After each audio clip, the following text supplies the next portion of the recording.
Kahit malayo sa sentro ng gulo, ramdam pa rin daw ng mga Pinoy sa Israel ang tensyon. Sa kabila nito, wala raw dapat ipag-alala ang kanilang mahal sa buhay dito sa Pilipinas.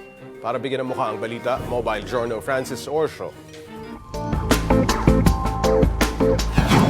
Patuloy ang giyera sa Israel. Pinakadapat itindihin ng mga kapatid nating nasa Gaza.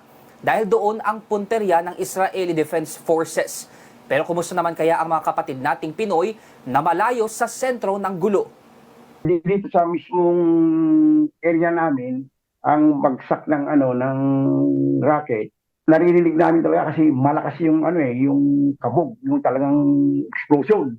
Ganyan ibinahagi ni Heki ang karanasan sa Israel. Caregiver siya sa Kfar Sava City, malapit sa sentro ng komersyo at malayo sa Gaza Strip. Sa kabila niyan, malaki raw talaga ang pinagbago sa paligid sa nakalipas na 9 na araw mula nang umatake ang Hamas. Nung lumabas ako nung last Friday, yung normal na situation na maingay, maraming tao sa labas, wala na, kaunti na lang kasi yung mga takot, talagang hindi lumalabas yun. Sa higit 2 dekada niyang pamamalagi sa Israel, 6 na beses na niyang naranasan ang ganitong gulo. Pero ito na raw ang maituturing na pinakamalala kung saan may mga Pinoy pang nadamay. Ako'y nalulungkot sa sinapit ng ating mga 3 kababayan dahil sa kanilang trabaho, dedication, loyalty.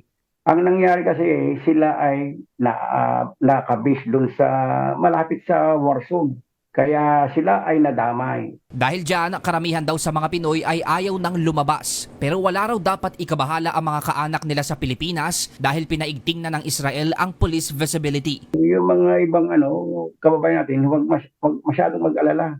Kasi kami na mismo ang magsasabi kung talagang delikado nila, uwi na kami. Ganoon sabihin ko na. Pero pag sa ngayon, everything is under control pa lang naman eh. Ganito rin ang tiniyak ng OWA.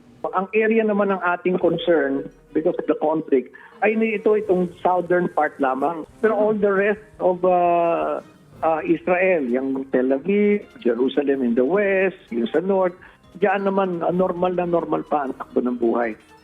Tulad ng mga kapatid nating may kaanak sa Israel, isa rin po akong anak ng OFW na nakararamdam din ng takot. Maihiling na lang talaga natin na sana ay matapos na ang giyera para mawala na rin ang pangamba. Mobile journalist Francis Orsho po, hatid ang mukha ng balita.